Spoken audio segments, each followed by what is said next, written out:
Hi Year 11 and welcome to your lesson on exercise 5.04 titled Choosing the Best Graph. Now, there are no worked examples for this and I'm not going to do all these questions, but I thought we'd just talk about a few of the different types of graphs and where they'd be okay to use them.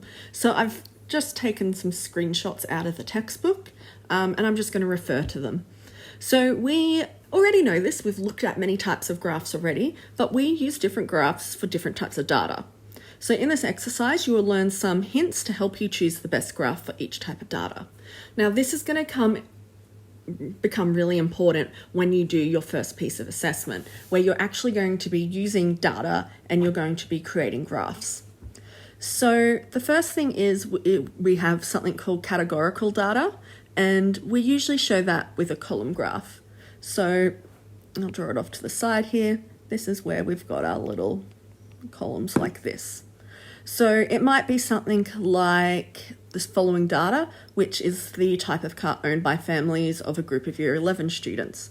So Toyota, Hyundai, Holden, Mazda, Ford, or other.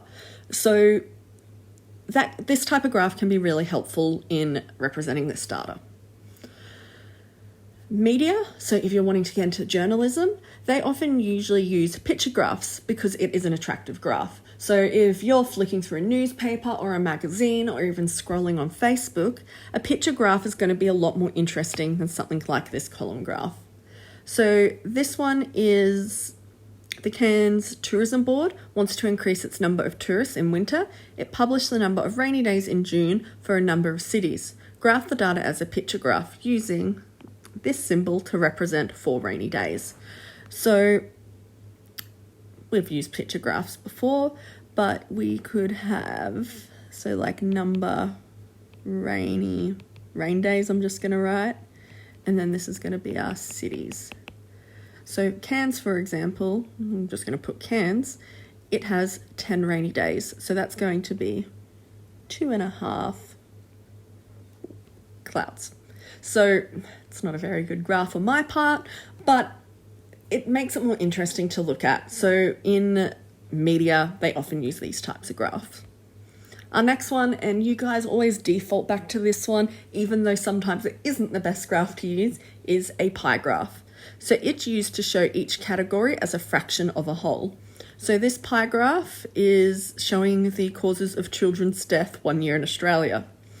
So an important thing about if you use a pie graph, make sure you include the percentages, because otherwise I don't know what I'm looking at. So drowning 7%, cancer 19%, assault 9%, traffic incidents 15%, disease of the nervous system 11%, and other 39%. So that is a very impactful graph, because looking at it, especially because it's about children's death as well, you can see that other takes up a big chunk, but then cancer is a really big chunk too, then traffic incidents and so on. All right, there are our first 3 types of graphs. Let's just scroll down. A line graph. So when we spoke about this a few exercises ago, we said it normally has to do with time. So as time, in this case the age of Kate, increases, it's showing her height. So over the first 15 years, they're showing her height. An interesting thing to note is when she was first born, it's not going to be down here on 0. It's actually going to be the 48 centimeters long. So that's why it doesn't start down on 0, 0. Our next one is a stem and leaf plot. So this is when you have a whole heap of different data and you don't want to just give a lump category. So saying from 0 to 10 days or so on. So this one's showing the monthly number of burglaries over 3 years in the inner city region. So stem and leaf, remember the stem is my first number and the leaf is the second number. And we put it in increasing order.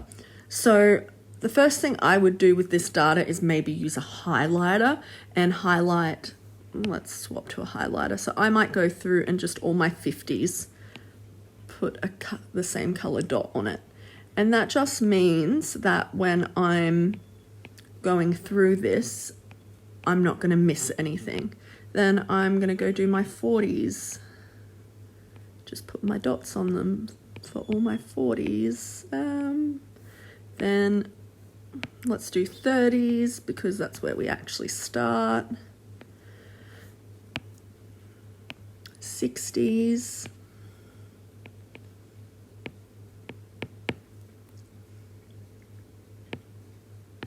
And I'm going to stop there. So then what we can do is, if I switch back to my pen, we're going to start with our 30s. So I know all my 30s are green. So I've got 37, 38, 37, 38. So I'm going to do 7, 7, 8, 8. And I'm going to cross them off as I go. I'm then going to move on to my 40s. So I'm going to look through all my pink dots. I've got no 40s, but I've got a 41. I do not have any more 41s. Do I have any 42s? No, there's a 43. 44, there's 1, 2. So we put 2 4s. 45, there's 1, 2 again. And we just continue that on until we've filled out the entire table. We have, for example, we've got 70s and 90s, but we have no 80s. So you'd put your 0 next to your 70, you'd leave your 8s blank, and then you'd do your 0 next to your 90. Our next type of one is a frequency histogram. So remember, this is for continuous data. So it might be height, weight, rainfall, time spent doing something. So it's a continuous scale. So this case, they've done water level. So water level 152 all the way to 157, and then they've got the frequency. So what they've done is they have created the histogram. So, these are different questions. Let me move this. So you draw this, and it's 5 for 152. So let's say that's 5. It then goes to 6 for 153. And so see how these are actually connected, whereas if we look at our column graphs, they're not, because the data isn't connected. But in this case, they easily connect, so that's why we use a histogram instead. We can then build on top of our histogram to build a frequency polygon. So this is to show the shape of the data. So they're going to be taking the middle of each of these blocks, so of each of our columns in the histogram, and see, they're just drawing lines between each one to connect them. And that gives us a general shape of our data. All right, that's it for our different types of graphs. You're just going to work through this exercise, you're going to complete the graphs, and you're going to start getting familiar with what type of graphs work best for what type of data. Let me know if you've got any questions.